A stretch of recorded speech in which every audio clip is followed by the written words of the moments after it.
Welcome to Comics, Mate, your mates in comics from the land down under. I'm Dean James, and I'm here with my co-host ComicsMATE and Crazy Mad. Say hello, guys. Hello. I'll be the man with the plan from the land down under. We got to work on that, Chemo. I knew I could get in first. Well, you're still doing better than Ali. Yeah, that's true. That's a low bar, though. I always thought you wanted to go last, ComicsMATE. Was that Have you changed? Have you changed? You don't want to go last anymore. You just want to shout. I just been a dick. I just thought I'd jump in there, see if I could get it out before the end. Yeah, I thought you were wanting to go last, so I was. No, I am. I'll go last. It's fine. He's made a point of that over the years. It's been years now, too. By the way, what the fuck? Isn't that a trip? That's bizarre. I was looking at my YouTube channel, and I noticed it's been like over a year since I've uploaded a review video. Yeah, do you remember when we first started doing this? Yeah, like before Kels and Roger ever showed up, it was me and you, and like there was nobody in the chat. Like we were literally just talking to each other. And seriously, I think I kept it. I don't think I deleted it. But if you go back to the very first stream we ever had, it's like Dean and ComicsMATE get to know each other. It was super. Like it's way different than it is now, yeah. It's a little bit awkward, but it was, it was all right. It wasn't that bad. No. A lot of people are really harsh on their like first stream ever. It's like it wasn't that bad. Like it wasn't entertaining, sure, but I think it wasn't terrible. I think we did good. It got us here, didn't it? But yeah, let's say hello to everyone in the chat, right? Because unlike oh no, I won't say that. G'day, awesome one. Welcome. Good to see you, mate. He was here long before anyone was. He was here like 2.5 hours ago. Happy Monday or Tuesday. It's Tuesday for us. But happy Monday to you Americans. Payday. Hail Ray. Ray says, hail all. Good to see you, mate. Jason was here. He says number 3. Appreciate your input, Jason. Third place. That's nearly as good as second. Yeah. G'day, Jeremy. Always good to see Jeremy. Fucking legend. Go subscribe to Jeremy. I mean, everyone here is probably subscribed to Jeremy already, right? But if you're not, go subscribe to Jeremy. He puts out way better content than I do. Hail, Adam. Good to see you, mate. Adam. We have a bunch of Aussies in the chat. It's great to see a bunch of fellow Aussies in the chat. Not that I've got a problem with people from any other country, but it's just nice to see some fellow countrymen. I mean, maybe some countries, probably some countries. Unfrosted time. I don't know what that means. Everything is better when it's frosted. Tom Taylor makes me ashamed to be an Aussie. Imagine being the bloke paid to make Superman gay. Yeah, Tom Taylor has the most punchable face in all of comics, honestly. He is such a little dork. Can't stand that man. Isn't he the dude that's... I'm thinking of the wrong dude. Isn't he the dude that's like ex-CIA? Maybe? Which one of those terrible... No, you're thinking of Tom King. You're thinking of Tom King. Yeah, Tom King, yeah. I was going to say, how can he be ex-CIA and be Australian? Tom King is Mummy Issues and Batman being a cuck, where Tom Taylor is little Superman becomes gay. They aged up a child just to make him suck a dick. I feel like there's something really wrong there. Tom King also has a punchable face. Tom King does have a punchable face, yeah. What is it with Toms? It's those damn Toms, right? Yeah. Unlike us Deans. G'day, Ali. Good to see ya. Who else we got? Aldous is here, headed to bed, but wanted to stop by to hit the like. I appreciate you, Aldous. Everybody like for Aldous. Yeah. Oh, check out the gutter, too. He does on Fridays. Yeah, I featured that on when I was talking about YouTube channels that are better than mine, I actually spoke about the gutter. Because that's a mad fun show and extremely underrated. There's just, there's some people there, but like not as many as you would think. Like it is a good show and super entertaining. I mean, the best possible way with Aldous' content, you're going to learn something. Now, it's not a pejorative, it's not a negative, it's not a detraction. You will go in there and you'll learn something about, right? You learn something about pulp authors or the Shadow or something old school, something that's significant, something that's seminal to the genres that we love now. You're going to go into there, you're going to be entertained, you're going to learn something, and you come away richer for the experience. It's good stuff. He does good stuff. And I enjoy JP. Like you never know. JP's hilarious. You never know what that guy's going to say. I didn't know I needed this song in my life until I heard it. Welcome, Pixel Trader. And yeah, I fucking love that song, man. Believe it or not, I know all the words that I was singing along behind the scenes, but I was muted, so none of you guys could hear me. G'day, Katie, if that is your real name, which we all know it's not. My life's a lie. We call that a wife beater like civilized people. Yeah, no, a wife beater. Actually, yeah, if it's white, it's a wife beater because we also have these blue ones that are just dark navy blue white wife beaters, and they're called blueies. Yeah, and I wear one of those literally every day of the week and have done. Then for in the last summer I do. 20 If years. it's summer, I'm just wearing one all the time. Yeah, I just it's like the most ubiquitous bit of Aussie clothing. Forget cork hats, forget thongs, forget Crocodile Dundee vests or footy shorts like that. The blueies are the absolute most Australian piece of clothing you can get. I must have about 30 of them. It's ridiculous. Right? Blueies and like a pair of like short shorts or board shorts, either or, it doesn't matter. Yeah. Little footy shorts. And you're set. Especially if they're maroon. The short shorts. Yeah, I don't think Americans' football shorts are short shorts, though. Did you guys know that Australian football shorts are like basically underwear? Like they're super short. Yeah. And if you got... We Americans, you gotta be careful. Like, we disavow short shorts. Yeah, well, we disavow helmets and shoulder pads during our sports. So harden the fuck up, America. Fuck, this is catchy, says Adam. Right? That's why you guys all have CTE, dude. I don't know what CTE is. It's from too many concussions. Maybe I have CTE and that's why I don't know what it is. Yeah. Dean would totally make a sand race car and fall asleep. Actually, I would, but I'm more of a sand castle kind of person. I saw these things. For some reason, Instagram started recommending them to me. Was sand castles that were made really cool. And I swear, some of them are fucking sick. Like, I honestly, who has the patience for that? Imagine showing up to the beach with like a toolbox full of tools so that you can make some sand castles, because that's what these people are doing. And it's fucking cool. Like, it's honestly, it's cool as fuck, man. It's like impressive. Someone took a photo of his real house and then made a little sand model of his house with the trees and everything. I was like, what the fuck? A lot of, and it's one of those things. It's like when you see somebody does an amazing graphite pencil sketch drawing, and it's like a photograph, and from a couple of steps away you think it's a black and white photo, and then you get up close and you realize somebody drew that, and the amount of immense talent and skill and ability and focus and whatever time. But you can go, but at the same time, it's kind of like a parlor trick. It's kind of like a card trick. It's kind of like, oh, that's neat. Like it does. I would rather look at a page of Kirby or a page of McFarlane or Eric Larson. Good thing Aldous is not here because we know how much he hates Eric Larson. Or anything else. But like one of these huge. I saw one on Instagram the other day, and it was some guy in Africa drawing a picture of the Rock. And you turn the canvas around, the piece of paper around. It was all done with graphite, and you could have sworn it was a photograph until you got up close and saw the pencil marks. And it's like, as cool as it is, it doesn't contribute anything. Like the world's not a better place for that picture having been drawn, but the world's a better place for every page of Kirby that exists, for every page of, artistically, for every page of Larson that exists. The world is not a better place for every page that Larson exists. Well, I was going to say, back like, in the 90s, not in terms of content and story and dialogue. Like that's just a distraction. It sort of balances out on the cosmic scale. Definitely in the 90s, like his 90s stuff was, especially with the first 5 or 10 issues of Savage Dragon, is just a fucking masterpiece. Ugh. You know that video that I made that I clipped, Kemosabe? Yeah. You know that like video that I made that was a clip of a conversation we had about Eric Larson and Savage Dragon and shit? You know that video is consistently still month to month getting views. Like people love that video. I get a lot of subscribers from that, for real. I see it turn up in my feed quite a lot in my recommendations. It's like not only did I watch that video already. Not only I've watched it, but I was in that video. You don't need to recommend it to me, but for some reason it keeps turning up. Yeah, well, I mean, I don't even remember what I did, but we must have done something right for the algorithm, because it is consistently every month there's new comments and new likes and sometimes new subscribers from it. Wow. So it turns out like he disappointed a lot of people over the years. I'm still salty about it. I'm glad that I was a Spawn fan and not a fucking Savage Dragon fan. Like outside of him being an alien and shit, I really didn't know anything about him.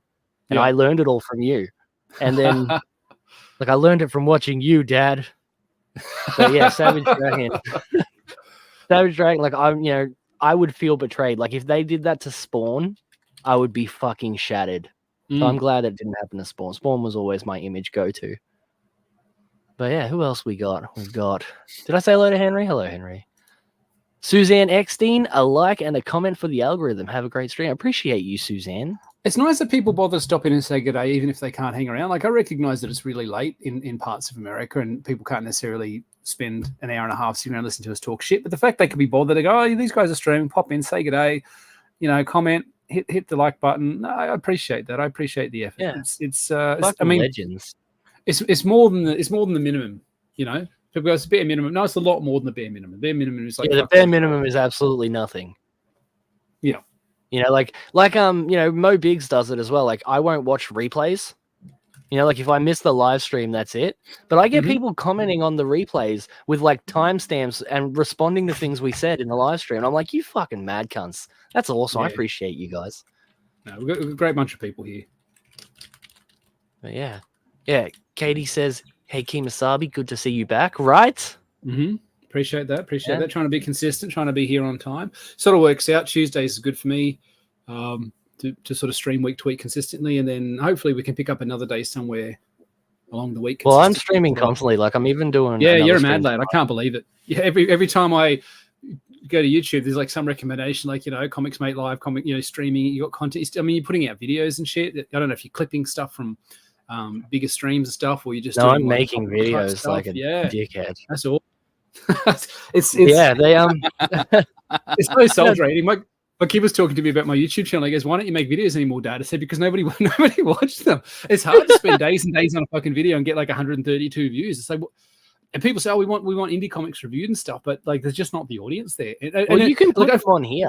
You have actually uploading privileges. I do. That's what I'm probably going to do. I should probably just transfer everything across to here and just anything that I do, just put it on here because there's people are here, and I'm not here about building up a channel or whatever. I'd read indie comics and I had thoughts about it. I thought, this could be done better, or this is what they did right, and I think other people should know about it. I watched a couple of my reviews the other day because they come up in my feed in one of my other browsers. I'm like, I was good at that. I was good. I was insightful. I recognize I could just maybe not be everybody's cup of tea, and some people are just like not particularly wanting to watch. I mean, it's a niche of a niche of a niche. I watch my reviews. I appreciate that, man. I appreciate you. You're a good dude. You are fantastic, dude. Right? Watch, honestly, even if you don't even just not indie comics, man, like just review things. I would watch Kimasabi reviews about sandwiches. Like, it doesn't matter. Yeah. I was gonna before I stopped, I was gonna branch into doing like videos of like things that I love or things that I like why I like this thing. So there's a particular issue of the Phantom. That it's one of my favorite comics of all time. Probably it could very well be my favorite comic of all time. It's gritty, it's dirty, it's really seamy and gross, and it's like prostitutes in the underworld and everything. Like you think Phantom, and you see the little Phantom strip in the Sunday Telegraph, and it's like this hokey, they're doing bongo drums and he's fighting some ivory poachers or some shit, and you're like, it doesn't do it for me. This was like fucking Phantom on heroin. Like, it was so good, man. It was. I love the Phantom, man. Yeah, I'm just so keen to do that. Do a review and just like not pull it apart. Just say, hey, this is amazing and this is why it's amazing, and just talk about it for a half hour or so. So yeah, maybe I can branch into some more positive stuff. Joy streams, which I got to get you on there because I do a different host every week. Yeah, because man, I had people. I don't know if you've heard me say this because you've never been on one of those streams, right? But I had people telling me, like, why do you, random people, on YouTube leaving comments, being like, why do you even have a comic book channel? You clearly hate comic books and you can't stand Marvel. And it's like, no, really, I fucking love comic books and always have. Like, here's many, many, many examples. And I'll be doing another one tomorrow. Yeah, it's me that hates comic books. Crazy Stay in your lane, guys. Stay in your lane. Come on. The original plan was to have Crazy Mad there, and we were just going to do it a few times and talk about our comic books. This cunt ran out of comic books after one episode. And he was like, I don't have any other comic books I like, man. That's the end of it. I was like, oh, shit.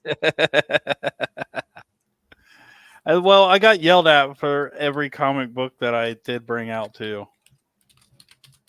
Said it was too popular. It was you broke the rules. X-Men of the future, like X-Men 2099. No one had heard of that. That was the thing. I loved X-Men 2099.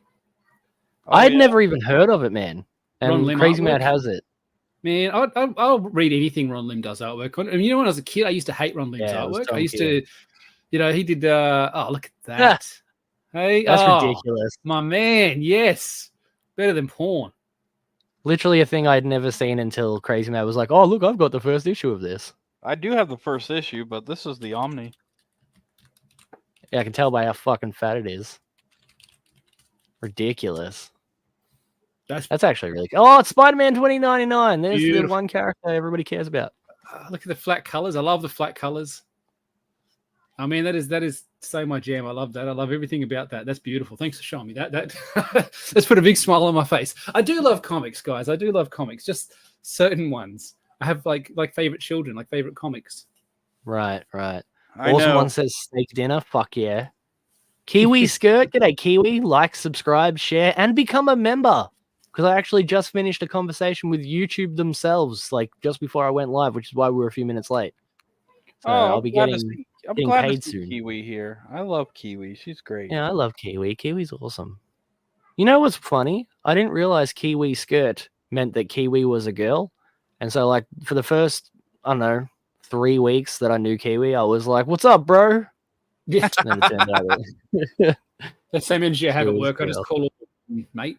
It's just easier. It's easier than trying to deal with, you know. Guess I'll just chuck all my sketchbooks, right? All that shit we learned at school when they were like, "Oh, do photorealistic portraits." You were wasting your fucking time. Get stylized. Become like Rob Liefeld. Yeah.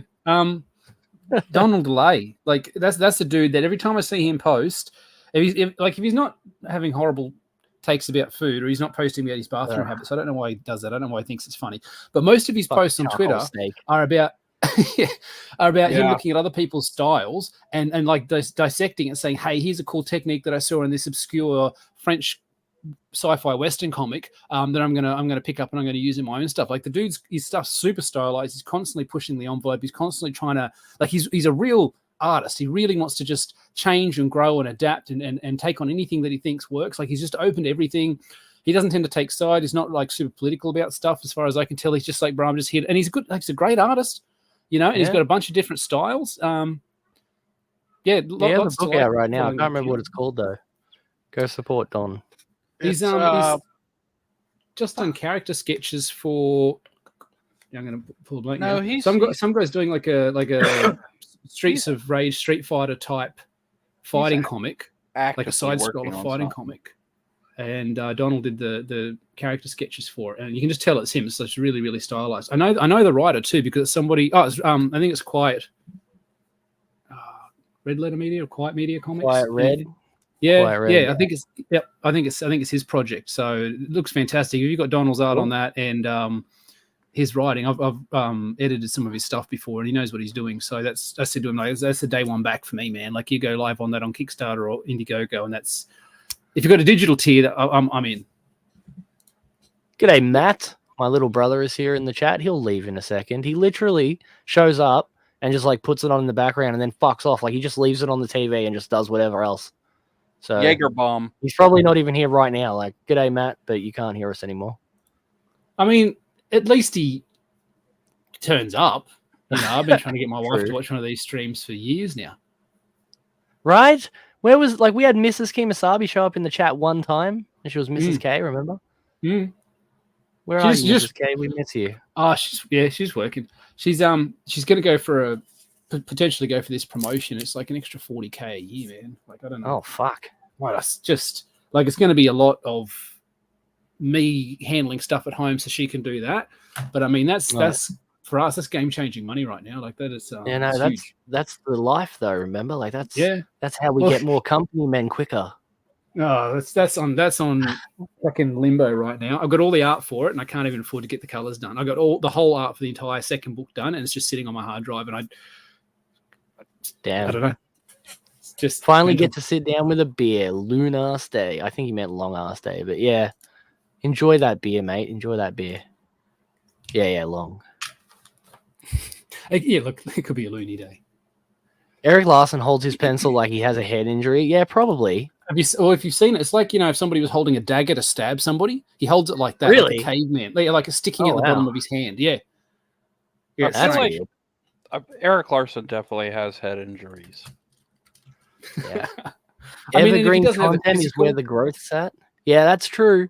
That is true. I've got some evergreen, quote unquote evergreen videos in the works. Like, I mean, the Alien one I just released yesterday. If you haven't seen it, go watch it. But that one should be green until Alien Romulus comes out, at least. And then it'll probably die off. But like, because I'm working on a thing about Goosebumps, and everybody knows I love Goosebumps, yeah. But I've got this big book, literally one of the most expensive books I own too. It's like a collection of all of the Goosebumps covers and stuff like that, with like behind the scenes tidbits and the pencils, and then the final painting, and as well as alternate versions and shit. That's and cool. like I'm in the middle of making a video about that. That was actually going to be my first ever video before I just started doing the new stuff. So it's like half done. It's half done, but that'll come out eventually, and that one will be evergreen because Goosebumps is Goosebumps. Everybody loves Goosebumps. Classic stuff, yeah. Yeah. Yeah. Who else we got? We just had Mo Big show up. Sumo Thori showed up. Apex Comics just showed up. I'm scrolling. I haven't got to them yet. Awesome one. And Apex. G'day, Apex. Good to see you, mate. Welcome, Apex. Ali asked me to ask you how she thought gum trees work. That's a complex sentence, but how does she think this gum dumb trees bitch? You're terrible. I said that to my wife. She threw me out a window. No, do you know what she fucking said, man? You know what she said? She asked me. I don't know where she got this from either. But she's like, are gum trees like made of gum? Like, are they soft like gum? And I'm like, no, what? And then she's like, I was like, no, it's like the leaves. And like, when you rip the leaves in half, they kind of bleed this gummy stuff. Yeah. And she goes, oh, she always thought that people ate the bark. Jesus. From the tree. I'm like, where the fuck did you get this? Like, this is the dumbest shit I've ever heard. Where did you get this from? And she's like, oh, it's just what I always thought. But why would you think that? And then she thought that koalas ate the bark as well. I'm like, every picture of a koala you've ever seen, they had a fucking leaf in their mouth. What are you talking about? But yeah. No, she feel like you need to. She doesn't understand trees. Pretty good. How do they work? Yeah. Trees, how do they work? Crazy Mad's avatar doesn't look anything like him. Yeah, I know. Surprising, right? Awesome One says, when I was joking about members, all my memberships are gifted. He. It's okay, Awesome One. I understand. You just don't want to become a member. What about Jim Cox gifting like 10 memberships last time? That was insane. Yeah, he's a fucking legend. Jim Cox is my favorite person. Unbelievable. Step up your game, everyone else. You can't compete with Jim Cox. Jay Ryan. Dig the Buddy Ebsen avatar. Is that what the Aussie guy's name is? Buddy Ebsen? Buddy Ebsen is the Beverly Hillbilly. Oh no, that's not who that is, Apex. This is like the Aussie man meme. I don't even think he has a name. Does he have a name, Keemstarby? I don't know. Who's that?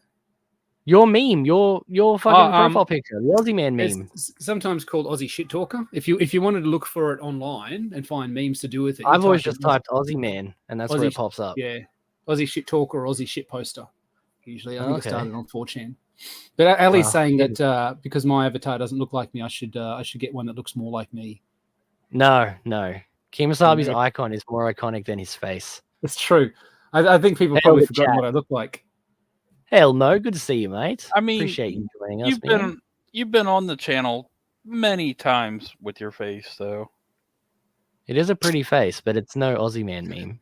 He is a little cutie, ain't he? Does your Alien video have spoilers? No, Mo. No, it does not. It's all officially released information, and I do mention that there are a bunch of leaks, but I recommend you avoid them because if they turn out to be true, they're going to spoil all the surprises for the movie. So no spoilers in that. It's just everything you need to know leading up to it.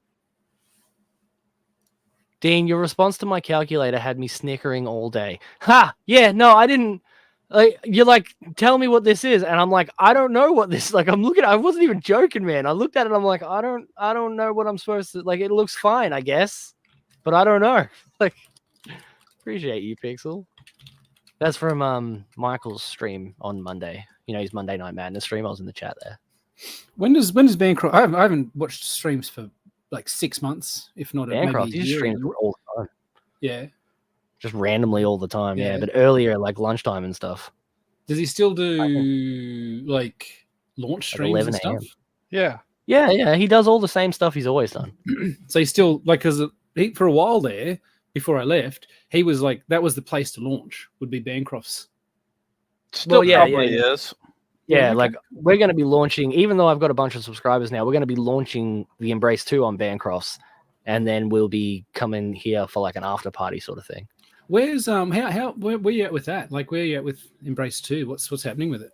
Just waiting for Odin to finish up some things. Like I actually had a meeting with him yesterday because we're doing the Embrace 1, like a reprint of the Embrace 1 with a new cover and stuff on Kickstarter. Yep. And Odin's going to be launching that like next week. Okay. And then, because he's trying to branch out into get more other people. And there are people on Kickstarter that don't even know about Indiegogo. Yep. So we're going to do that. And then as soon as that's done, it's going to be like the week after that, the Embrace 2 goes live. So it's coming up. Like this next couple of months is going to be extremely busy for me. Yeah, good on you. Like and subscribe for the Embrace if you're excited. It's going to be sick, guys. It's, I mean, maybe what year did it come out? 2021, 2022? 21, I think. Yeah. So it was in my top 10 books of 2021 when I did the breakdown of the top 10 books, indie comics. I love the Embrace. I'm all, as many books as you want to put out, as many volumes, as many stories, as many different Embraces throughout history, whatever, like they did with The Crow, like they did with Spawn. Like I'm there for it. I'm on the hype train for the Embrace. It's just quality. Yeah. Well, I'm very happy with it, and the Embrace 2 is an improvement in every way. Like the art, and it's way more action packed and everything because we got the origin out of the way now. So the whole first half of the book is action, and then there's like an argument conversation in the middle, and then the whole second half is all action as well. Yeah, fantastic. So, yeah. You've publicly shown that pin up with like the all the panels and everything was on top of the car and everything like that. Really, yeah. That's amazing. That's one of the main things we're going to use to promote. Oh, absolutely. So, yeah. We have gum trees in California. Yeah, I thought so. I didn't say it was made of gum. I said the bark was gum-like. Okay, tomato, Ellie. You said that it was gummy, and it's like not. And no, they don't have the entire branch. She's gonna just fucking defend her idiocy. You guys we don't call them that, but I didn't feel like looking up how to spell eucalyptus. Yeah, we call them eucalyptus trees as well, but like gum tree is just like what you call them, like it's like a nickname. Dean, I still owe you a beer, mate. Yeah, I reckon. Ray lives like about the same distance away from me that Clayton does, just in the other direction. So like me, Ray, and Clayton and Corey and all that can all get drunk. It's gonna be sick. Jim's a good dude, a fellow Oregonian. Yeah, no, he's top bloke. And like he's probably here right now. He never really comments, he just lurks. But yeah, appreciate you, Jim. Ellie's mind is currently getting blown by the fact that eucalyptus trees and gum trees are the same thing. Oh. Yeah. Hashtag Aussie shit talker. There you go. Scrolling. Fantastic. Billy Power Max is here. G'day, Billy. We're 33 minutes into the stream. We haven't actually started any topics. We've just been talking shit and talking to the chat. Yeah, I know, right? We're bad at this. The Embrace 2. The Embrace 2, the embracing, embrace harder. This time it's personal. Yes, I did, Mo, and we just pretend that didn't exist because it was super lame and gay. I did know that, though. G'day, Chris. Welcome. Red Dress Press. Appreciate you, man. 8 backers from 400. I don't know who's 8 backers from 4. Oh, Ariel. Ariel, the bloody mermaid merc is some good. It's some good shit. I need to back that still. That's on my list. I will help you get to 400. Don't worry. Do we get a 1.5 issue of Emily Brace Wheelchair Warrior? I don't know. Yes? I want to say yes. I wouldn't want to be a liar. Yeah. Scrolling. I'm at the bottom now. Do it. Kimasabi returns. Hail. But yeah, let's have a look real quick. What have I got first? Like, what have we got? Oh yeah, some just classic cringy shit. Yeah, you want to have a look at this? And yeah, if you're not already, become a member, guys, because my giveaway will be coming soon. As I mentioned earlier, I spoke to YouTube today, so I know when I'm going to be getting paid and everything like that. And that was all I was worried about, was YouTube weren't going to actually pay me, but now they are.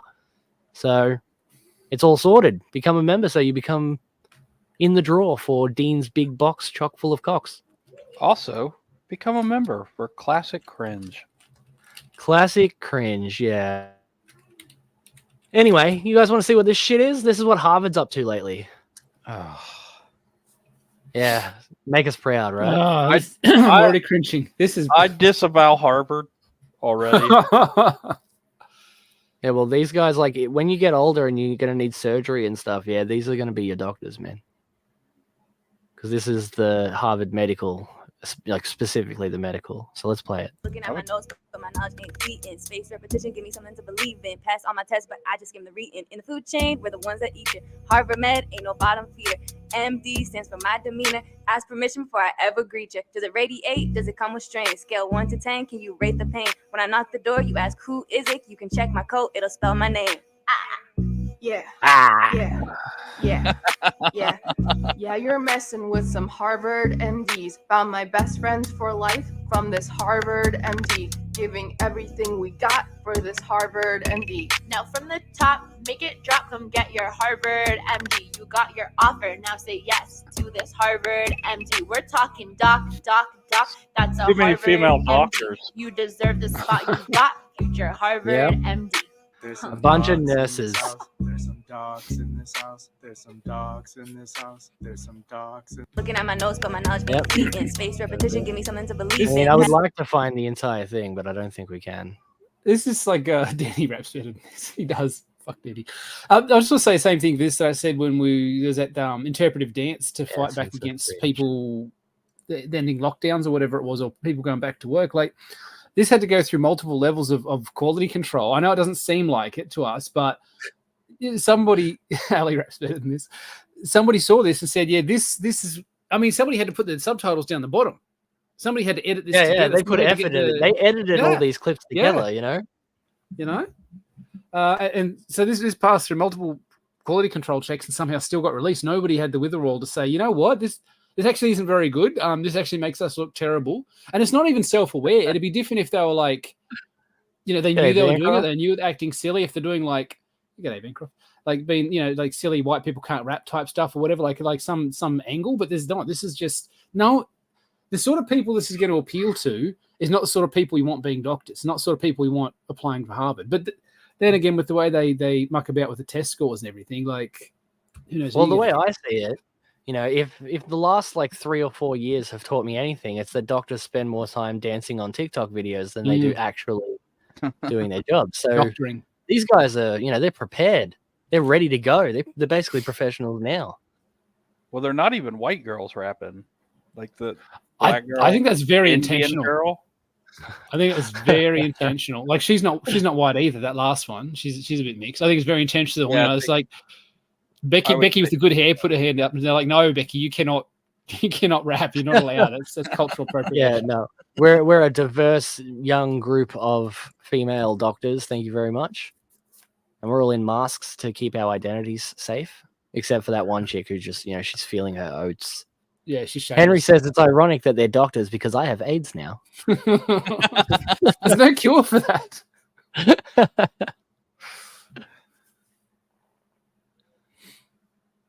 Anyway. Yeah, thanks for that. That's a great way to start. You've set the bar so low, we can't help but get better. Yeah, I don't know. This one's actually super fucking... This is intense, this next thing that I'll show you, right? G'day, Athaline. Welcome. Yeah, nice dance routine, but you were supposed to check my prostate, right? I mean, why not both? Dance while you yeah. Well, I'd want some male doctors so that I know that it gets done right. Yeah, it's the pilot thing all over again. Like, I don't want no DEI doctor, especially a doctor. Like, I don't want no DEI doctor or pilot or basically anyone who's in charge of my safety or health. I'd be like, yeah, please just give me someone qualified. That's it. Like, that's the problem with this shit, though, because, like, I never used to think like that, but now I would have no choice but to, like, I'd be like, oh, it's a black pilot. I'd be like, was he hired just because he's black? Or I'd see a female one, and I'd be like, oh, is she hired just because she's a woman? Yeah. It's like, I never used to think like that, but now because of these, what's the word? The DEI incentive, like these things that they're doing, it's making me wonder. It's like, was this person really the right person for the job, or did they get hired for, the visuals of it? I mean, it's taking away from anyone that's achieved, anybody that's done well, anybody that's got pulled themselves up to a higher height and achieved really well in their field. People are going to second guess them now. No, exactly. And it would be worse if, like, let's say that it really was like literally the top of his class, but now like I've got to look at him sideways because he's a black dude or an Indian dude or something like that. And it's like, like I would feel bad. Like if I was him, I'd be pissed about it. I'd be like, no, I got hired because I'm the fucking best, not because I'm, you know, X race or X gender or whatever. I'm surprised more of them don't speak up. I'm surprised more of them don't push back on it. You'll know whether they're affirmative action. That's it. Yeah. You'll know whether they're hired for their skill or whether they were black or white mid-crash. So, yeah, exactly. Didn't you hear? She's Harvard MD. DIE. Yeah, exactly, man. Like I'm telling you, like 2024 is the year that woke dies, and we've actually got some evidence in tonight's show. Like it's somewhere in here. I'm not sure which one it is, but literally, like the pendulum is swinging back the other way. This time next year, I'll be making nothing but positive videos because all of this shit will be over and done with. I'm telling you. I think the pendulum's going to swing back quicker than it got to this point. It took us a decade to get here. I remember seeing some video about some guy get frozen and he wakes up in the future and it's all DEI and everybody's super affirmative action and the colored guy apologizes to the woman apologizes to the colored guy, and white people are on the run getting hunted. And the guy's like, this is terrible. What an awful world I've come a part of. How long was I out for? What? How far in the future? What am I? How far did we have to go to get to this point? And the punchline was it was literally just the next year. Like it was made in 2015, and the punchline was we're in the far future of 2016. So nearly 10 years ago, they were already calling this shit. They're already saying it was bad with affirmative actually started in the 90s. It's been around for a long time. It's taken decades to get to this point. They actually mentioned it. I was reading some alien book, you know, like aliens and stuff, like, you know. But I was reading some alien comic book, and it was one that was printed in like 87 or something, and even that mentions affirmative action. Yeah, there you go. And I was like, it's been a thing for a long time, but it's just like I think it's a bad idea. I've always been for equality over equity, just full stop. You know, like if you're good at your shit, you're gonna beat me regardless of your race. It was around for a long time, but it wasn't taken seriously until... Yeah, positive discrimination, exactly. But anyway, let's check out this next thing here, yeah? Because this is actually... You guys know, everybody here knows that I'm not a religious person, you know? Like, I've never been a religious person. Like, I have questions, but, like, you know, whatever. That's neither here nor there. But this legit makes me believe in God. I was like, if this isn't a sign for God, I don't know what is. Have you seen this? I don't think so. This is an actual pastor, and he's given a speech, right? And in a second, you're going to see a dude come out from the side here and pull a gun on him. And he's going to shoot the gun like 2 or 3 times, and it jams and doesn't go off. And this guy's like, this pastor's perfectly fine. Like, let's have a look. You were enemies to God. You were in a whole different kingdom of God. And God had chose. Jesus. Oh. This took him down. Love it. Yeah, and he got arrested and everything like that. But yeah, like if that's not a sign from God, I don't know what is, honestly. For real. I wonder what he did to get a gun drawn on him. What could the pastor have possibly done, man? Honestly. I mean, I know there's like things about pastors and priests and little kids and stuff, but the lady yelling Jesus in church, right? But the fact that only one dude got up to, like, you'd think there'd be more than just one dude who tackles him, right? Especially after the gun jammed. You're like, look, he's got nothing. Right. Let's just attack him. But how crazy is that? This dude's alive. Everything's fine. This guy got arrested, you know, but like, what the hell?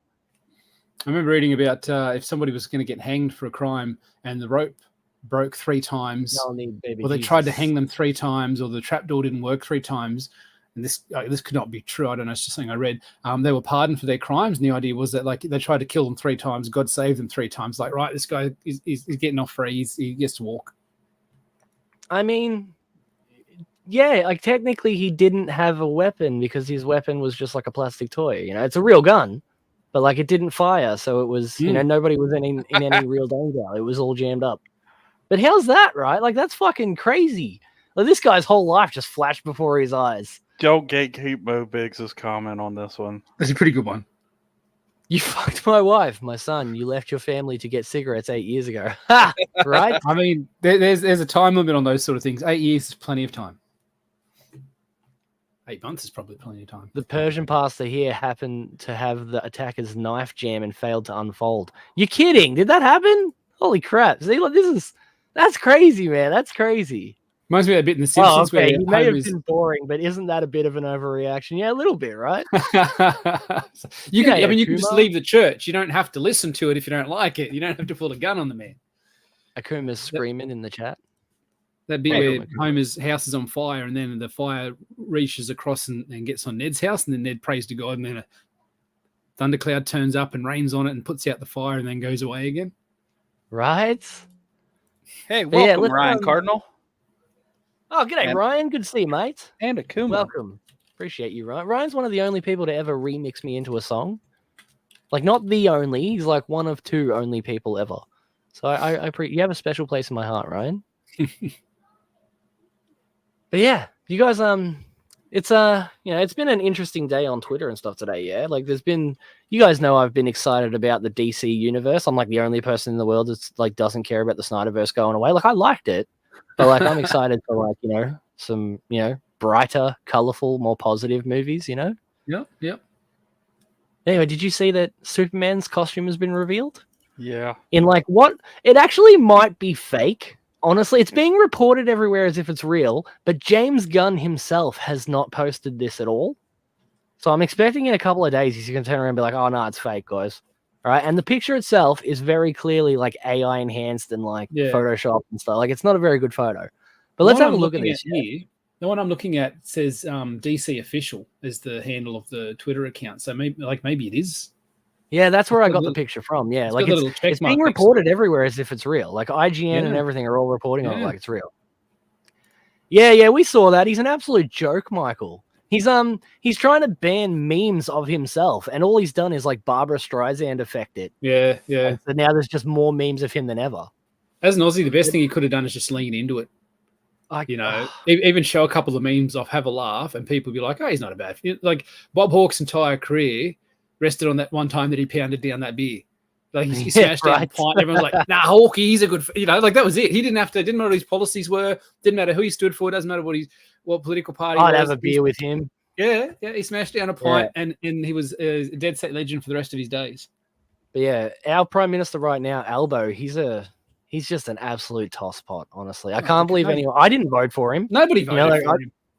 Yeah, I don't know who did, but God, what a joke of a man, for real. I was talking to people on election day. Everyone was talking about voting independent. I reckon the whole thing was rigged. That's what I did. I voted independent. Yeah, it was Labor's turn. Liberal had been in for like nearly a decade or something, and they're like, oh, they just changed, they passed the ball across. Nobody I talked to, like I talked to everybody in line. Man. We've spoken about that before. We're just like, why not? Give the other guys a try. It's like, but everything's doing so well. So it's been a while, like let's see what the other guy can do. Like, I guarantee it's going to be worse. It always is. Yeah.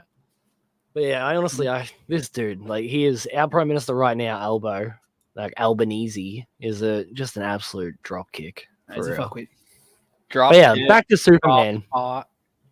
Yeah, and we haven't. Hold on, before we even jump into Superman, have you seen the e-safety commissioner? What a joke of a job that is. Just censoring everyone in Australia and stuff like that. Have you seen that? Do you know what that is? No, it's a chick, isn't it?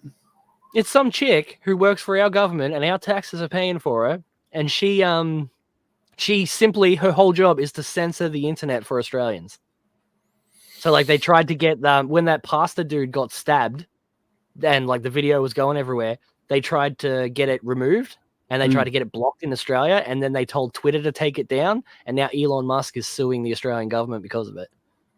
I mean, legend, but at the same time, Elon, give me back my share of taxes of whatever money you win, because I didn't consent to my fucking salary being taxed. Like it happens automatically in Australia. Like you get paid, and whatever you get paid is the difference from your tax. So every time you get paid, every week you get paid, every fortnight, they take the tax out automatically. You don't have to do a tax return in the way that you guys do. You got to estimate and stuff. So Yeah, no, it's And just we never see it. Yeah, it just doesn't. Your money come to our has bank. to go in a bank account, so you can't get a check or whatever. It has to go in a bank account and it gets taxed on the way. So we have absolutely fuck all ability to control our finances. So Elon, give me back that bling bling.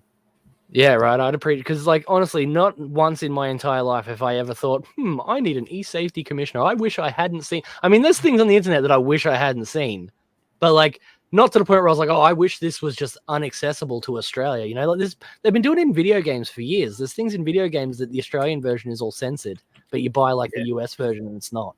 Remember Fallout? They had to censor. They had it called morphine originally. They had to censor it into something else because they didn't want people in Australia like pretend using morphine to. You remember Mortal Kombat? Do you remember Mortal Kombat almost didn't even get released in Australia? And then they had to change our whole rating system to give us R-rated video games just so that they could release Mortal Kombat. Yeah. When I bought Mortal Kombat online, right? Like, you know, I got the physical copy sent to me because I was still on PlayStation at the time. And I got it sent to me. And when it showed up in the mail, it was wrapped in like another cover of like a family friendly. I can't remember what the game was, but it was some other different game. It had a different cover wrapped around it so that it could get through customs. I was like, what a joke. Like, we used to be a real country. What the hell? Honestly. It's terrifying how quickly Australia has fallen, like in record time. It seemed like it was only, 10 years ago, everyone was like, nah, fuck this, fuck that. Ned Kelly, such is life. You all can't tell me what to do. All of a sudden, you have one bout of COVID and everyone's a bootlicker. It's awful. You guys you know South Park, the Stick of Truth? You know the South Park game, Stick of Truth? Yeah. I'm aware of it. Yeah. There's a whole bunch of that stuff, yeah. Like, there's a bunch of levels. You can just mod it, right? Like, that's what I did. That's how I play it. Go on Steam, you can get the mods and shit. But there's a whole thing. There's, like, a level where you get abducted by aliens, and then you get probed, obviously. You know, like the aliens in South Park, right? Mm. And you have to play a mini game so that you don't get just completely destroyed by this dildo-shaped probe. Yeah? In the Australian version of the game, without the mods, it just cuts to a koala with, like, this paragraph of writing saying, sorry, the Australian government won't let you guys see this. They think that you guys aren't capable of dealing with this, blah, blah, blah, blah, blah. It happens like 4 times in the game. So you just, mod it out and then you can play it. But yeah, if Australia had their way, we wouldn't even get to see jokes from South Park. My favorite thing about that game is the blacker you make your character, the harder the game is. Yeah, that is so funny. The difficulty level is literally stuck to the color of your character's skin. That's wild. It's crazy. Those boys just don't give a fuck, do they? It's hilarious. And yeah, it did begin with Julia. I can't click on the chats because I've got a thing open. But yeah, it did begin with Julia Gillard, who got removed for smuggling money. Like, she was caught. Bancroft says that Australia banned Spawn after issue 2. Yeah, but then they brought it back a few months later. But yes, that was a thing that happened as well. Because I have all the Spawn stuff. Like, I've bought so much Spawn over my life. But yeah, it was like I had issue 1 and then I was a kid. And even I remember this. It was like 6 months later when issue 2 finally came out. And one more thing about Julia Gillard before we look at the Superman suit. She always goes on as the first female PM in Australia, but she didn't actually get voted in. She formed the coup, got the last leader kicked out, and then assumed his position. Like, the government was voted in, she just took his spot. She wasn't voted in on her own personality. I don't think she would have been voted in. Nobody would have voted. No way. She was extremely unpopular, and everyone cheered when she was removed. But like, people, in Australia, we don't vote for a person the way that you guys are voting for like Donald Trump or something, right? We vote for the party, and then the party decides who their representative leader is. And so that can be rotated around during that 4 years that they're there.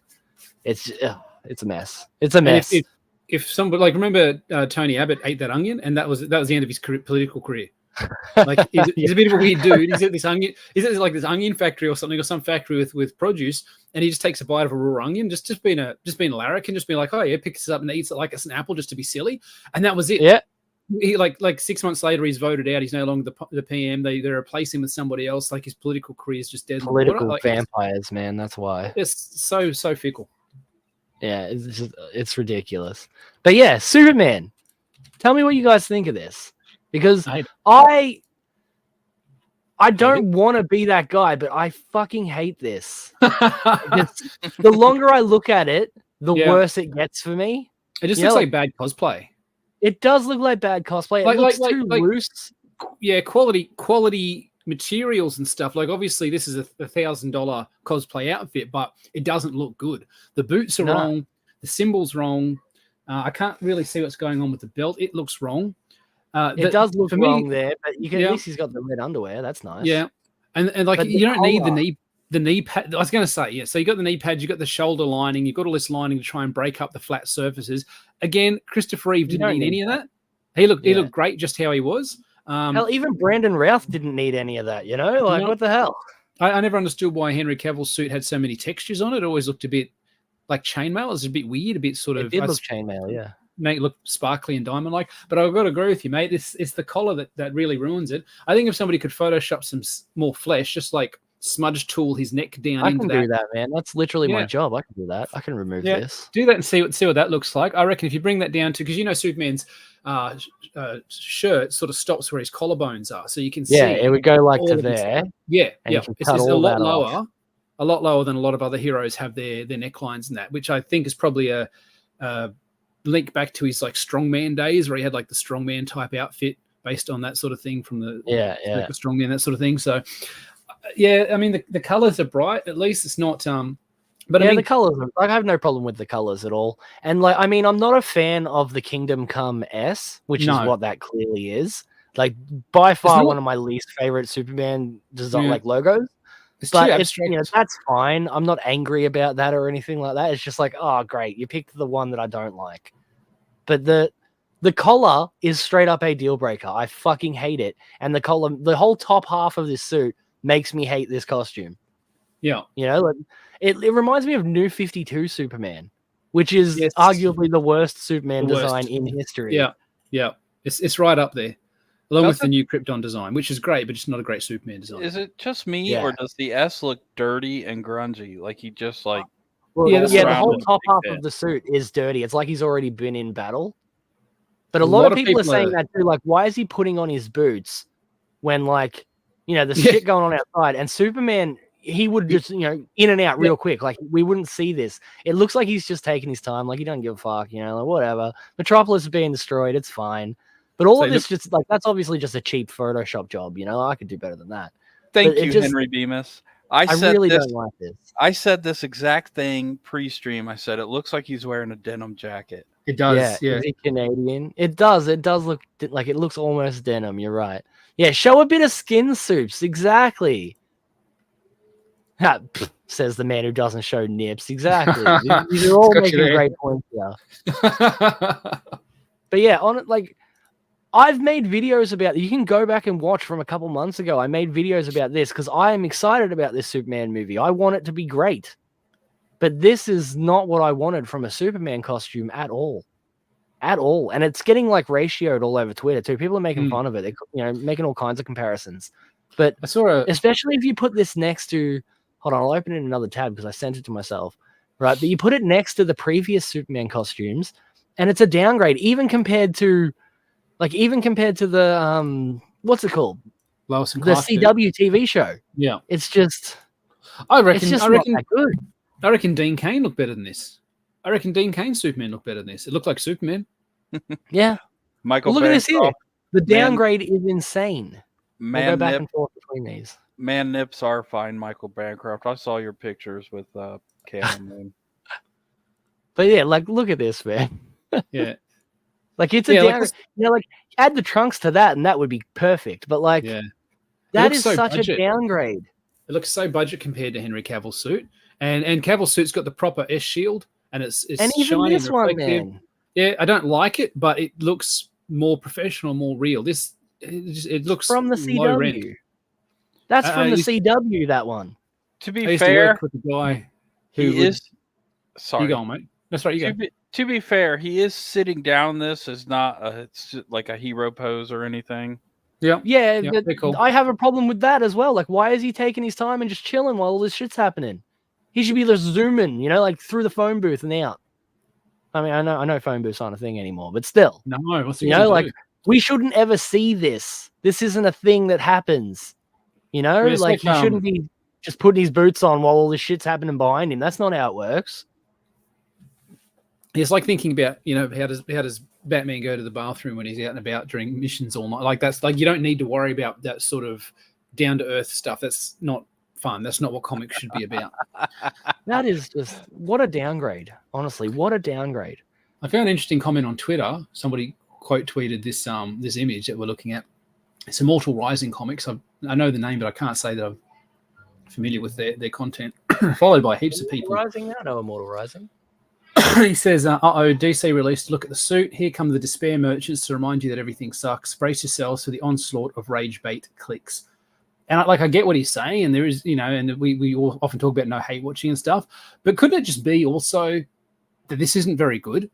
Can't we just look at this and say, you know what? I don't like this. I don't think it looks good. I think it looks cheap. It looks unprofessional. It doesn't look worthy of, we had our expectations. This is not meeting them. It doesn't have to be, despair. It doesn't have to be clickbait. It doesn't have to be rage merchants. Like, I mean, if you make it, I mean, we're doing a video on it right now. Like, so we're part of that cycle. But quite simply, you're allowed to look at this and just say, I'm disappointed. I wanted more. Yeah, no, I just it's been done on I still want this movie to be good. Like I'm not some Snyder fanboy or anything.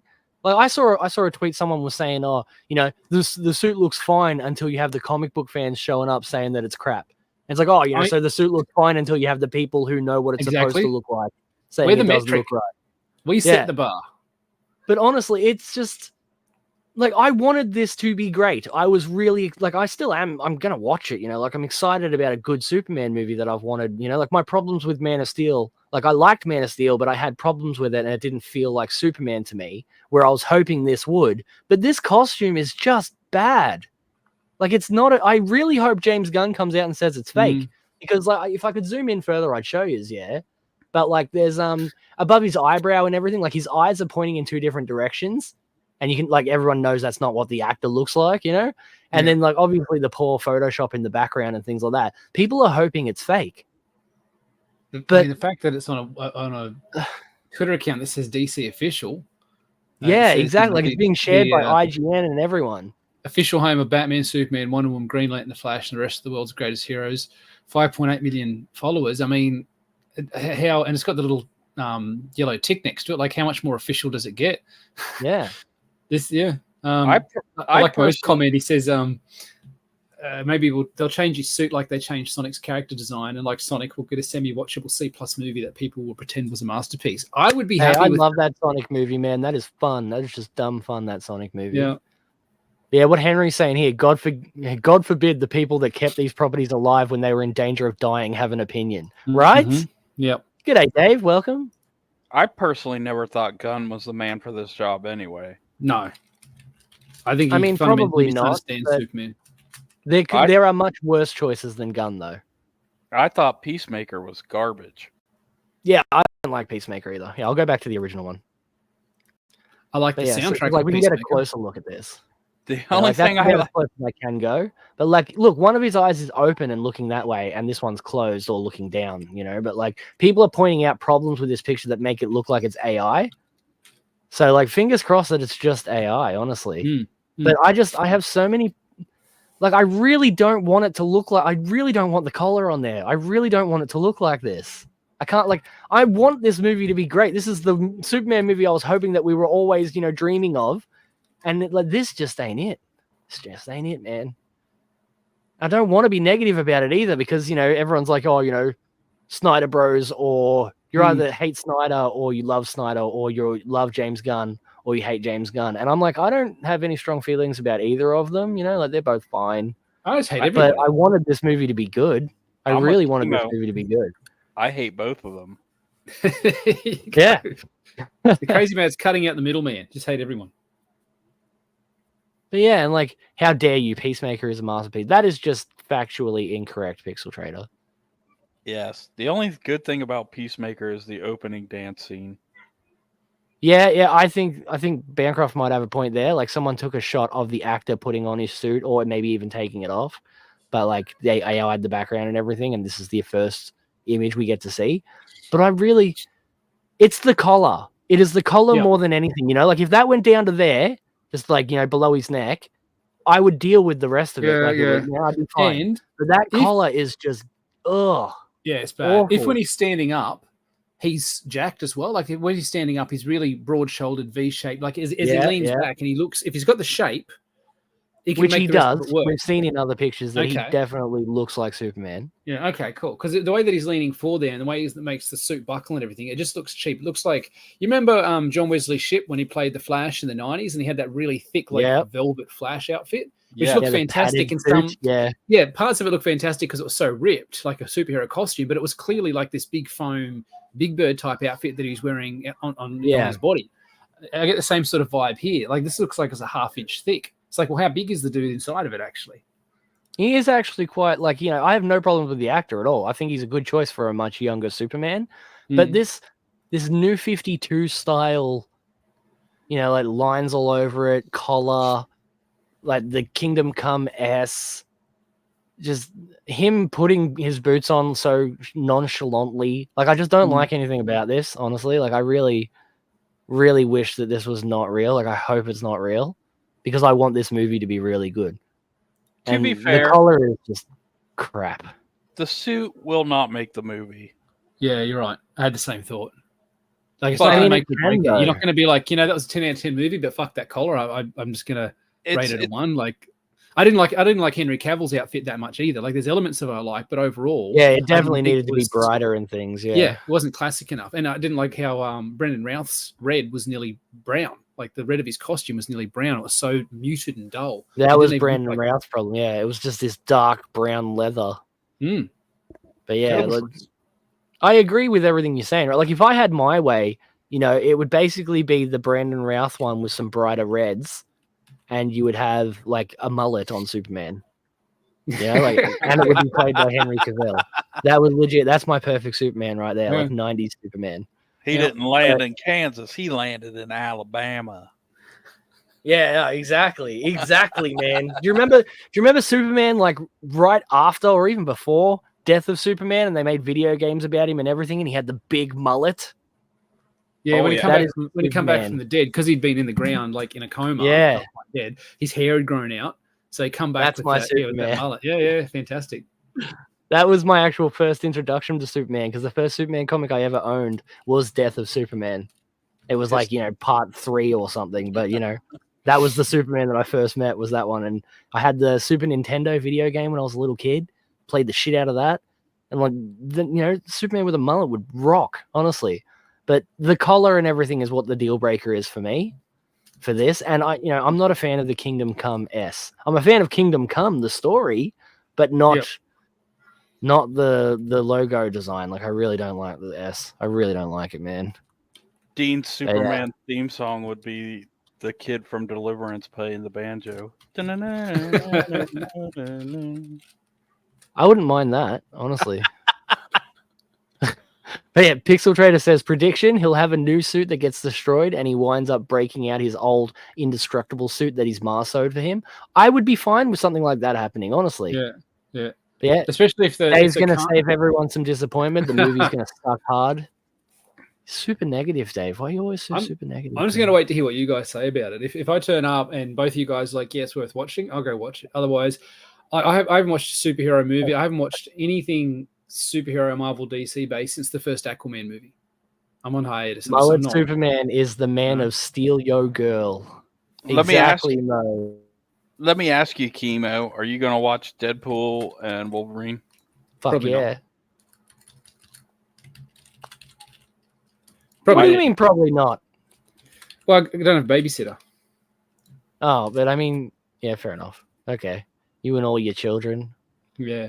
Like, I still haven't seen Black Panther. I haven't seen Third Guardians of the Galaxy. Like, I downloaded Guardians of the Galaxy is really good. Black Panther 1 is fine, but Black Panther 2 is shit.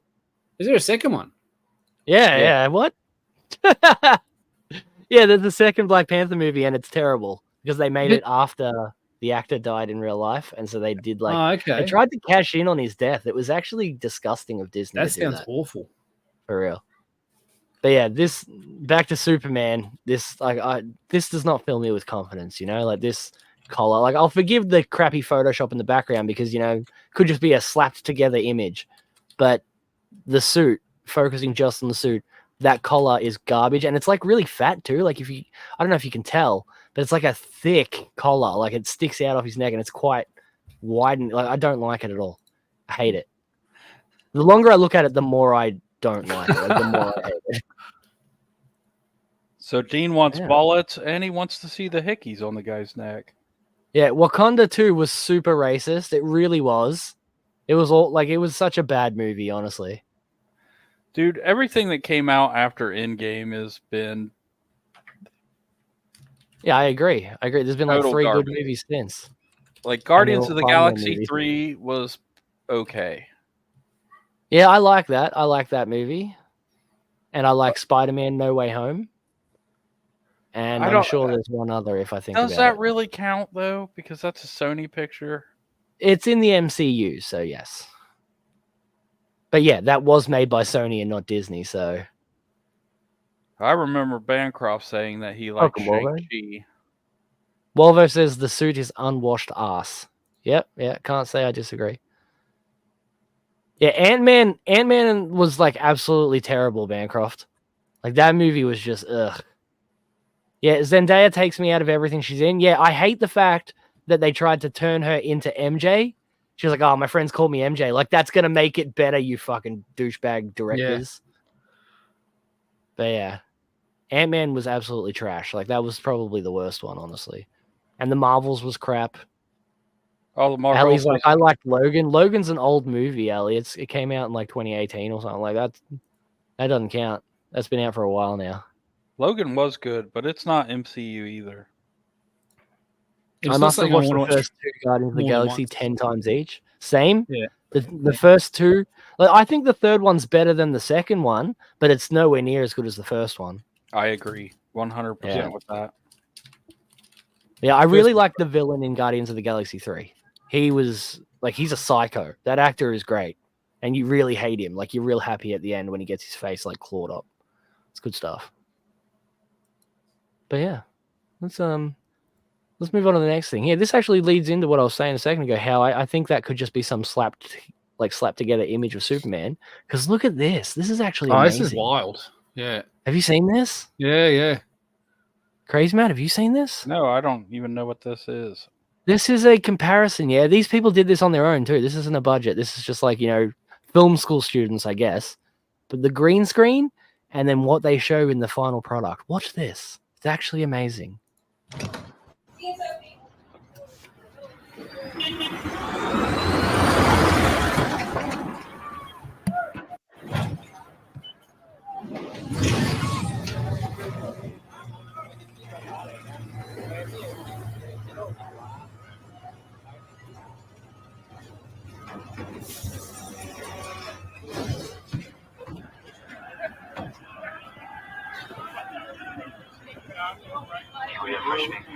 It's incredible how far we've come, honestly.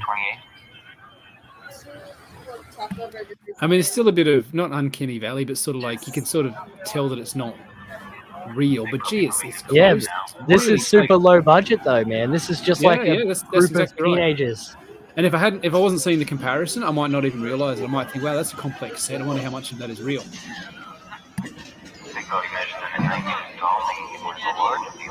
Oh, nice. What's it called, Bancroft?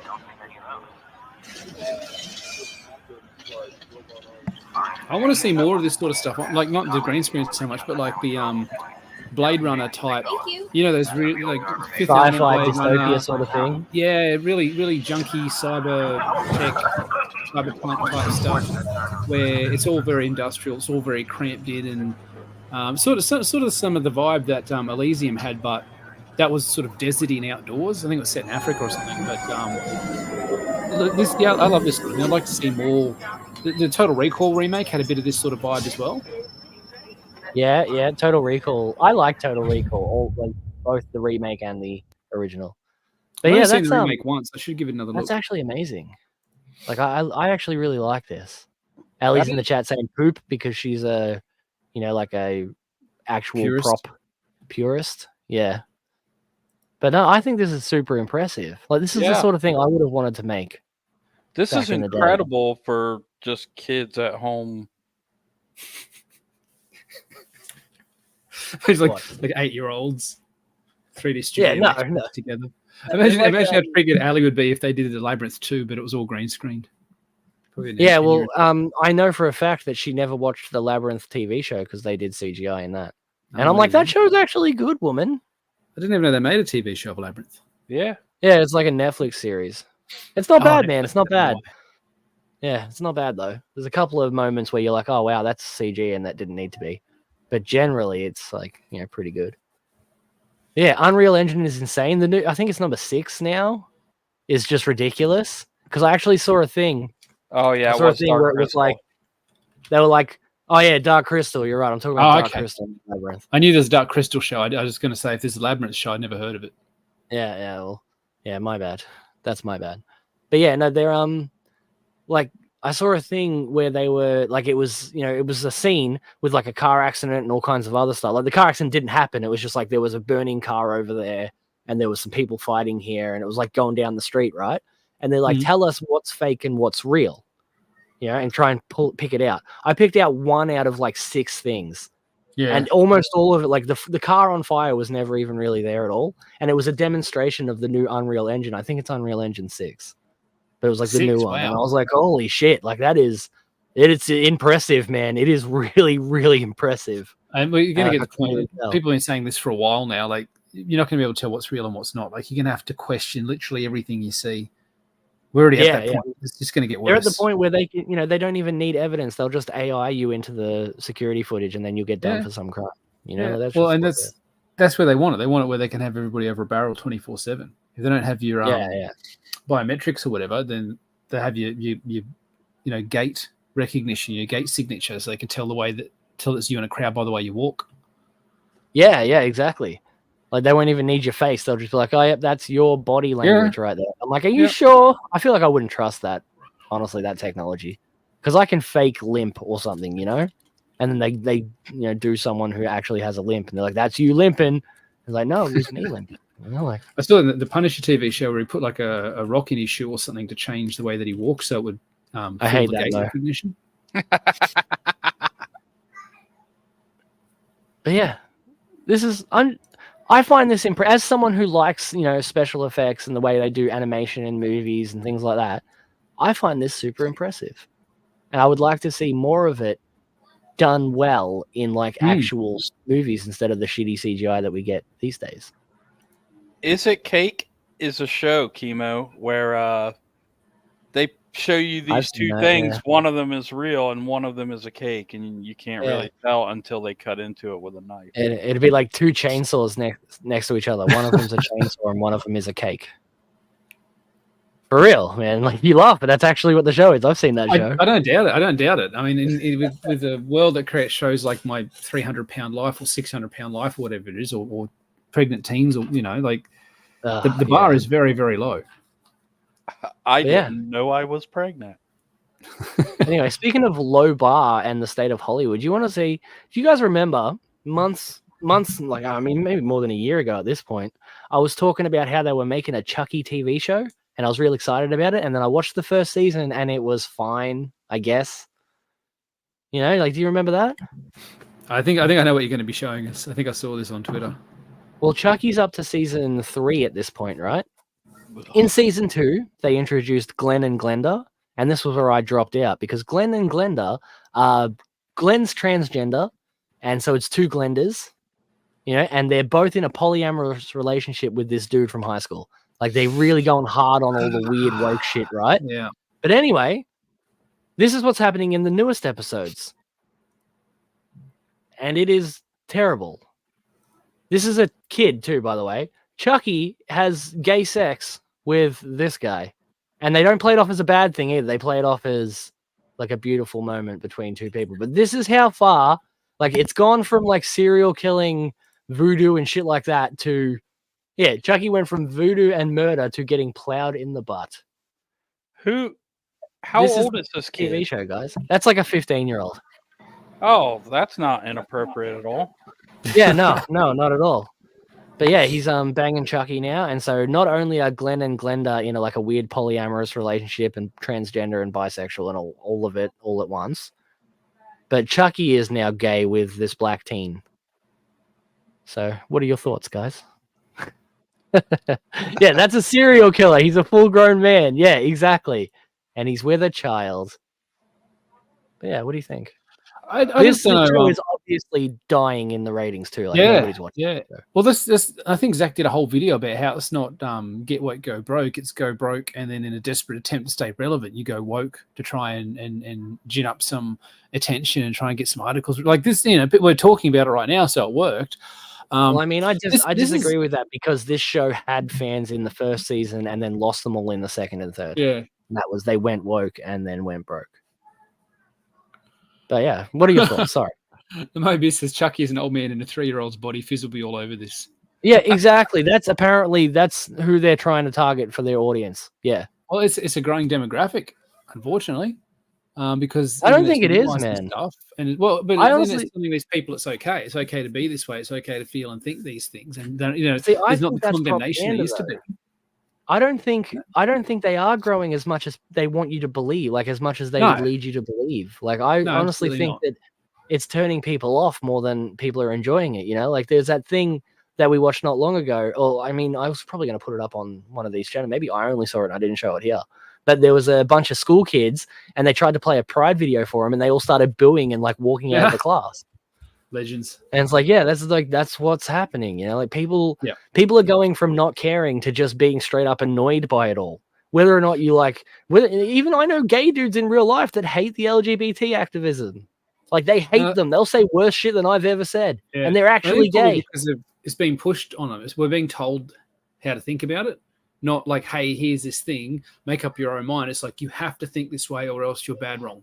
And people don't like being told what to think. They don't like being told you have to act and think and behave a certain way, particularly if it's contrary to what they believe or what they find acceptable. So I really think, we were talking about this a while ago, I think a lot of these DEI type sort of mobs have overplayed their hand and people are pushing back. And we're talking about the pendulum, and the pendulum's going to swing back quicker than ever. I can't wait for the pendulum to swing back. Honestly, it's already on its way back, which I'll show you in a second. Right? But this is honestly, like this here is just bizarre to me because like Chucky is a serial killing horror bad guy. You know, it's like all of a sudden you catch Michael Myers taking a dump. It's like, you don't like what? Why is that in the movie? Why is this in the Chucky TV show? Why is and this isn't a trap. Like he's not trying to murder this teenager or anything. He's falling in love with this teenager. Why is this in the Chucky show? Like what the fuck happened to Chucky? Honestly, what's the end game here? I don't understand what do they want out of this? You know, like if you're pushing a particular idea or ideology or whatever, you can point to it and say, okay, they definitely want people to agree with. So the only thing I can think is like pedophilia, like this normalization of pedophilia. I can't see. Because if you're writing this, you're like when I write anything, I'm like, how's the audience going to react to it? I don't let it inform what I do, but I'm like, I'm enjoying writing the story. I hope they enjoy it in the same way that I do. If I'm writing something that's really punchy and full of action, I'm like, I hope they enjoy this pacing. I hope they enjoy the high octane action, that sort of stuff. Somebody's writing this, what's going through their head in that same sort of context? Like, what do they want? Yeah, grooming children is the end game. Like normalizing it. Absolutely. This is the only thing I can think of. If it's not enough just to own the chuds, because Chucky's not that big of a deal. There's not that many fans of him that are going to be upset about this and cause. Like, it's different when they made Superman's son gay. Like there's millions of fans of Superman. It's different when they made Iceman gay. You know, that they got a really big reaction. But this is pretty niche. Chucky's pretty niche. I don't think they're getting the reaction they want. This scene right here is why guys pull guns on priests in the church. It's the same dude. It's full circle now, yeah. But honestly, I don't know why.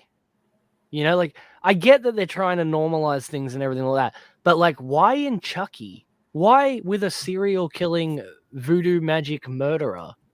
Why? How did we get here? How did it come so far that they think this is acceptable to put in a horror show? This is something that the writer wanted to do, and this is their one. I'd say it's horror slasher. It's their one showcase to do it. Like if you've only got one shot and you want to put your DEI type sort of stuff in there, you want to push your idea. Like we see a lot in comics where they want to push an idea and it doesn't really fit the character. It doesn't really fit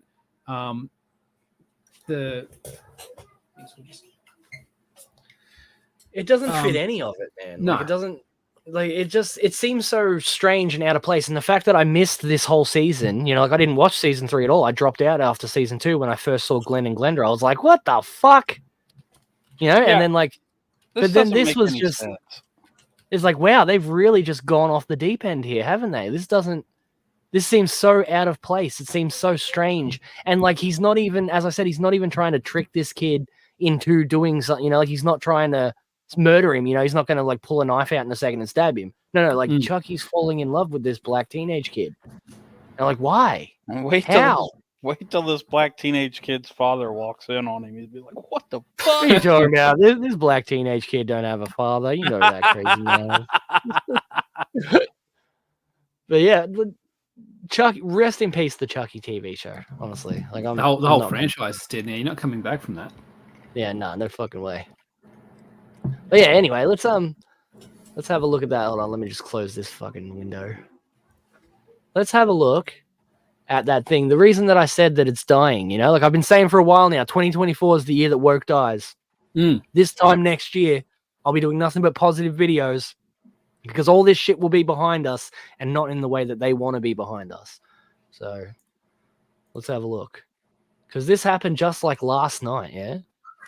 Right? Did you hear this? Tom Brady, Tom Brady, the American athlete, the American fucking legend, right? He had a roast. And this was on Netflix of all places too, right? The roast of Tom Brady is on Netflix. Okay. Tony Hinchcliffe, who like comedian, I guess, because he's funny as fuck. I have no idea who this guy is until today.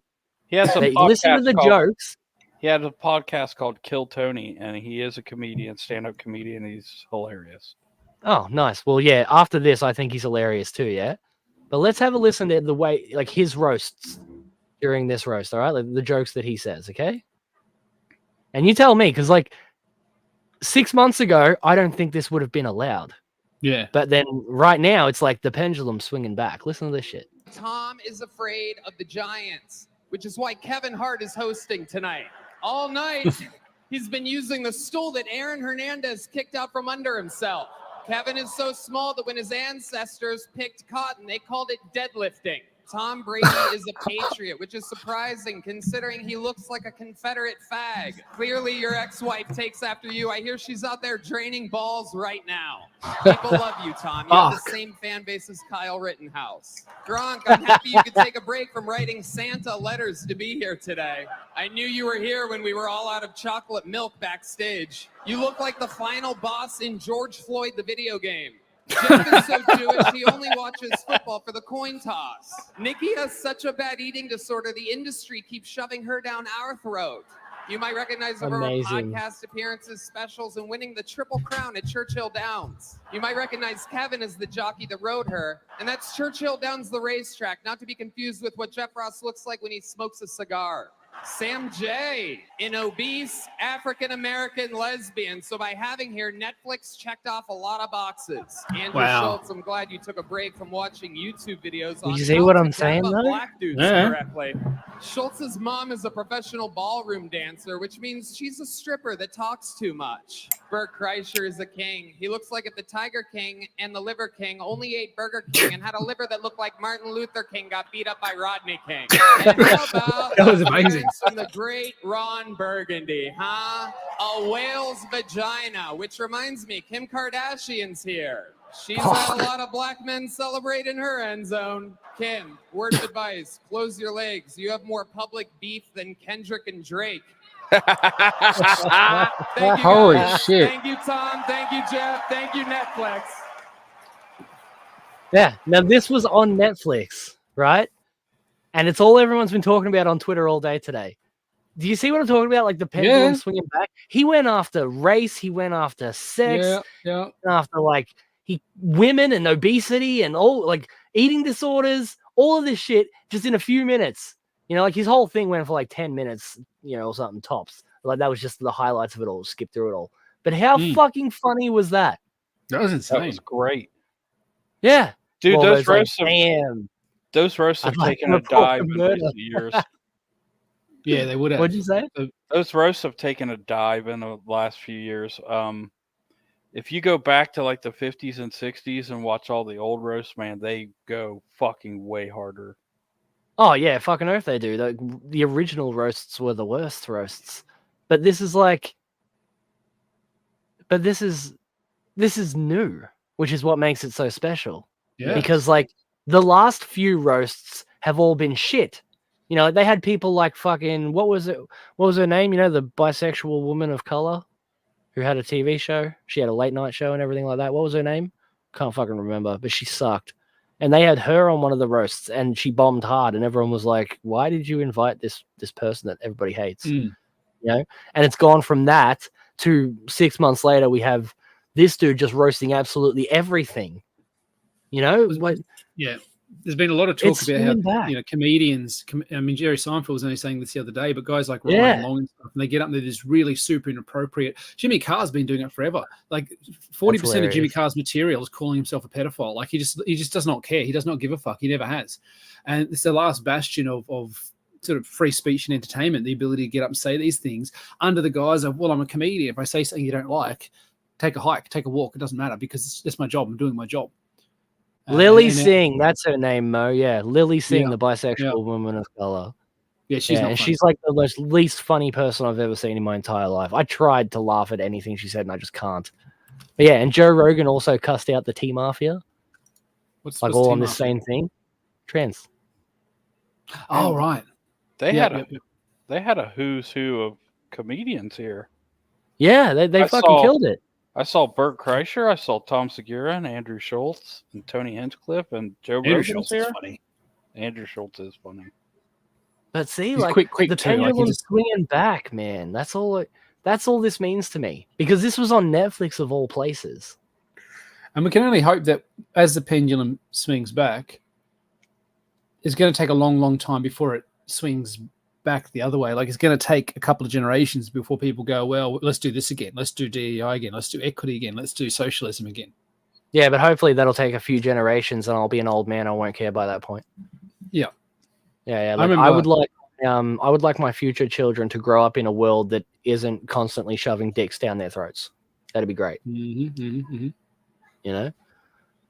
But yeah, hold on. I saw a comment a second ago that I wanted to respond to. Chris, was it? Yeah. Jennifer Tilly is in this, and she's playing Glenn and Glenda's parents in the Chucky TV show. And yeah, Ali, I said that's who Glenn and Glenda are, like Chucky's kids, and Glenn is now trans, so there's two Glendas. Like they both just look like chicks. It's super fucking. It's honestly gross. But this is what I'm talking about. That's bombing, and then things like this are going viral because they're so funny. You know, we've hit the point where people are sick of it. People just don't care. Go live your life in private, bro. Like nobody cares.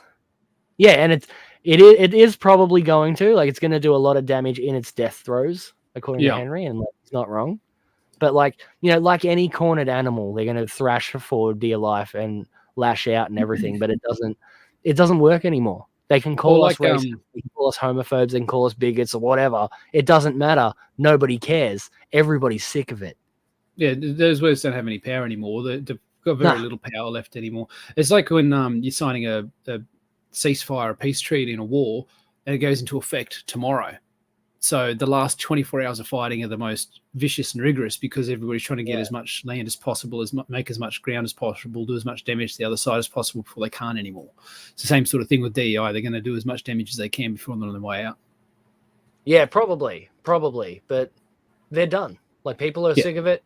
You know, like, that's just the way it is now. You see it in the movies, like, all the time. Anything that even comes close to woke is just shit on, and then no one goes and watches that shit anymore. That's exactly right, man. People are straight up sick of this shit. Like, across the board, left-leaning and right-leaning people that are just normal people, not these, like, far-left dickheads.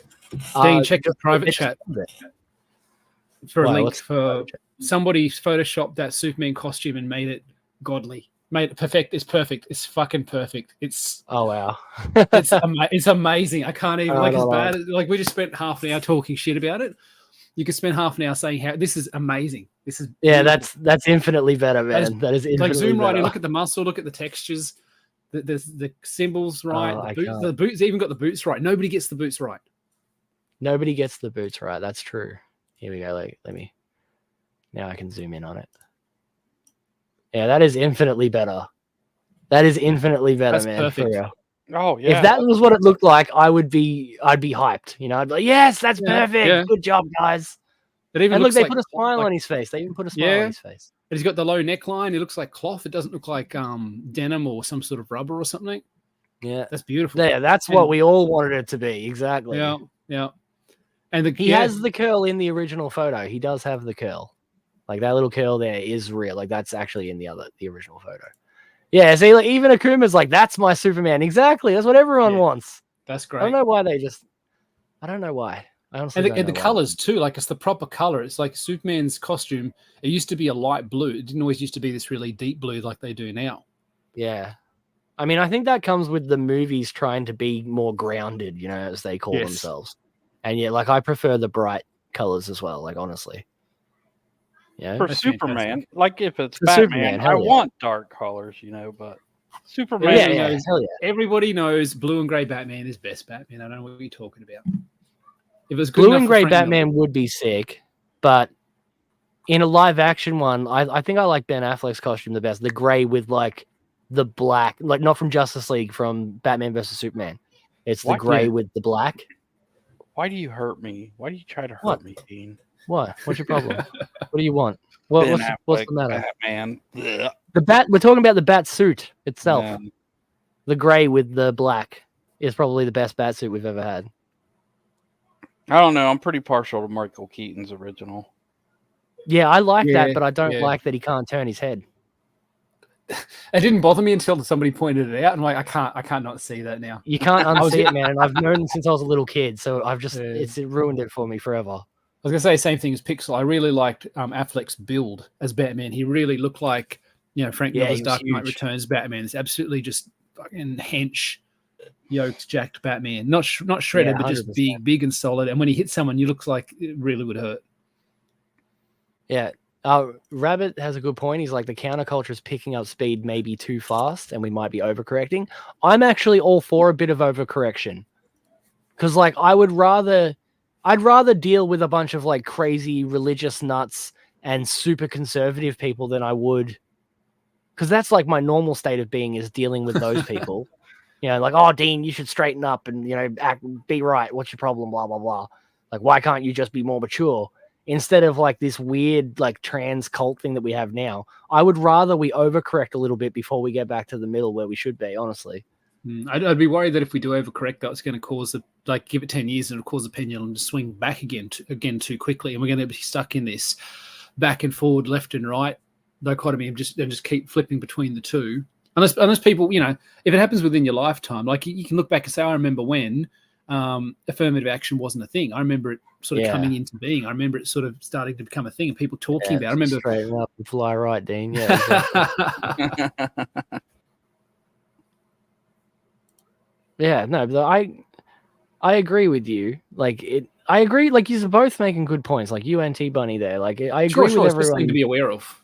But like, I would much prefer us to swing too far right than swing too far left. And I'm just like a dude in the center, you know, like whatever. No, I get you. I'm there with you. Yeah, Dean, stop being trans and be straight. Pray to Jesus and Allah. Oh my God, Akuma. Holy fuck. Why did I read that? Somebody time out, Akuma. Pixel makes a good point. He says affirmative action was a punchline even in the 90s. It was. Like, I remember in Living Color and Saturday Night Live and stuff, they used to take shots at it. Like, it's been the Wayans brothers. Because like, it's always been a joke. People always roll their eyes when they talk about it. Yeah, being a joke is its natural state, and now it's being treated seriously in these days. And it's like, well, no, it's a silly, ridiculous idea. More often than not, it's racist or sexist, depending on like which bit we're talking about. But like, it's not a good thing, and it's never been a good thing. And most normal people, like, that was something that everybody agreed on before, you know, like recently, like the last 5-10 years. You know, like before 2018, this wasn't a thing. It wasn't an issue. You know, like before 2012, no one had ever even heard of it. You know, but like it started becoming mainstream super quickly. And then within a matter of like 5 years, it was just, oh, this is what everyone is everywhere is talking about all the time. You're like, it's scary how quickly it took over. Yeah. It's because they subverted everything. Like, you know, while you were out getting married and having a kid and, you know, starting a family and living your life and working your job, these cunts were like infiltrating every bit of society that they could because they had nothing else to do. Exactly. And that's how they did it. All of a sudden, it was on every TV show and every movie, and in like comic books, and if you tried to get your actual book published, they didn't want you because they were trying to look for black people or gay people, or like it was all these things. It's like all of a sudden you were just kicked out of everything, and you're like, wait, when did this happen? It happened when you were off having a life. That's when it happened. I remember in the 90s when Ellen first kissed that girl for the first time on television, and like, you reckon that's when it started? Yep. And then like 70% of the people were disgusted by it, and 30% of the people thought it was all right. Did they? I don't know if they did or not.